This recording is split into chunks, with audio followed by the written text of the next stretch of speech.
We discussed a wide range of bilateral issues to take forward our relationship in the days ahead. 2 বছর ধরে ছিলেন জনসমক্ষে নীরব। এবার সেই নীরবতা ভাঙতে যাচ্ছেন বাংলাদেশের সাবেক প্রধানমন্ত্রী শেখ হাসিনা। কি বলবেন তিনি? ফিরবেন কি বাংলাদেশের রাজনীতিতে, নাকি দেবেন নতুন কোনো বার্তা? Priorities in a mutually beneficial manner. India ট্যুরের এক প্রতিবেদনে বলা হয়েছে, আগামী 5 আগস্ট ভারতের নয়াদিল্লিতে অনুষ্ঠিত হতে যাওয়া এক ভার্চুয়াল অনুষ্ঠানে বক্তব্য রাখবেন শেখ হাসিনা। ক্ষমতা ছাড়ার পর এটিই হবে তার প্রথম প্রকাশ্য গণমাধ্যম উপস্থিতি। Foreign correspondents club of south এশিয়ার আয়োজিত এই অনুষ্ঠানে তিনি নিজের ভবিষ্যৎ রাজনৈতিক পরিকল্পনা এবং বাংলাদেশে ফেরার প্রস্তাবিত পরিকল্পনা নিয়ে কথা বলবেন বলে জানানো হয়েছে।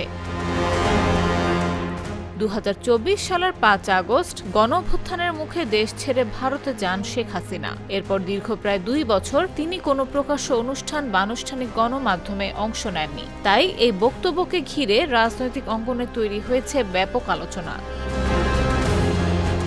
অনুষ্ঠানে শেখ হাসিনার পাশাপাশি অংশ নেওয়ার কথা রয়েছে তার ছেলে সজীব ওয়াজেদ জয়, সাবেক শিক্ষামন্ত্রী মহিবুল হাসান চৌধুরী নফেল, সাবেক ক্রিকেটার ও সাবেক সংসদ সদস্য সাকিব আল হাসান সহ বাংলাদেশ ও আন্তর্জাতিক অঙ্গনের আরও কয়েকজন আলোচকের।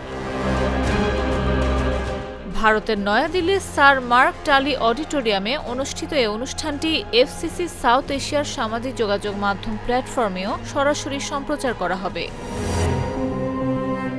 2 বছর পর শেখ হাসিনার এই প্রকাশ্য বক্তব্যে কি বার্তা আসে, তিনি ভবিষ্যৎ রাজনীতি নিয়ে কি বলেন এবং বাংলাদেশে ফেরার বিষয়ে কোনো নতুন ইঙ্গিত দেন কিনা, সেদিকে এখন নজর রাজনৈতিক বিশ্লেষক থেকে শুরু করে সাধারণ মানুষের।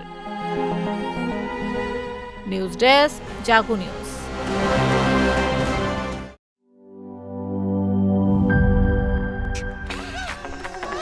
ভিশন মসকিটো কিলিং ব্যাট হাতে থাকলে মশাদের আর রক্ষা নাই। ভিশন মসকিটো কিলিং ব্যাট, মশা তাড়াবার হাতিয়ার। ক্রয়ের জন্য ভিজিট করুন ভিশন শোরুম কিংবা অথবা.com-এ।